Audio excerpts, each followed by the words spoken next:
A former teacher at Northview High School is charged criminally. He's accused of producing child pornography. Joshua Ballhorn resigned from his position at Northview High School last week, and he turned himself into law enforcement this morning. Targeting investigator Susan Samples has been tracking this case and is here to tell us what she's found. What do we know about this case and this former teacher, Susan? That's right. As you know, we've been keeping tabs on this one ever since it was reported earlier this month that he had been placed on administrative leave. Joshua Ballhorn, as mentioned, is no longer employed at Northview High School. He also, according to court records, was a basketball coach at Hudsonville High. We've reached out to them, but we don't know his status there just yet. The charges against him are producing child sexually abusive material and using a computer to commit a crime. It was an ex-girlfriend, according to court records, who discovered the image in question on Ballhorn's iPad and reported it to police.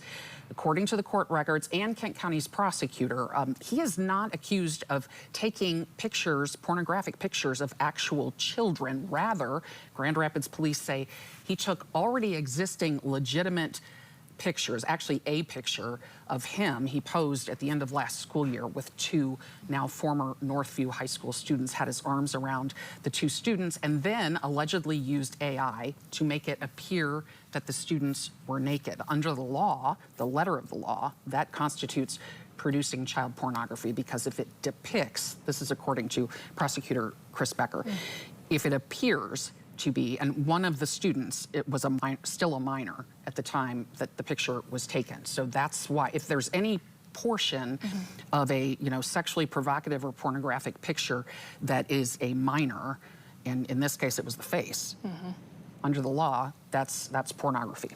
All right, Susan, walk us through the next steps. So these are both felonies. So if he's convicted, they are punishable by up to 20 years in prison. He has no criminal record, so that's not going to happen. Sentencing guidelines, he will get much less than that. He's currently out of jail on a personal recognizance bond while this case works its way through the court system. Also, I should note that his defense attorney, Chip Chamberlain, declined to make a statement on his behalf. And Northview has put out a statement as well, saying that they've been cooperating. They're very disturbed by this. They worked with police on this. Safety and security is the most important thing to them. And again, he did resign last week. So that's where we stand right now. What's coming up at 5, Susan? Well, you're going to hear more from the prosecutor, who's going to explain this in a little bit more detail, because as he says, he's thinking that maybe people are not so aware that it can be this kind of scenario and that constitutes a felony charge, where it's just an actual teenager who was not yet 18, and it was just that person's face. And it doesn't even have to be, the naked portion of it does not have to be a child. It can even be, it's just any part of the picture. If it's a minor, even if it's the face, under Michigan state law, that's pornography.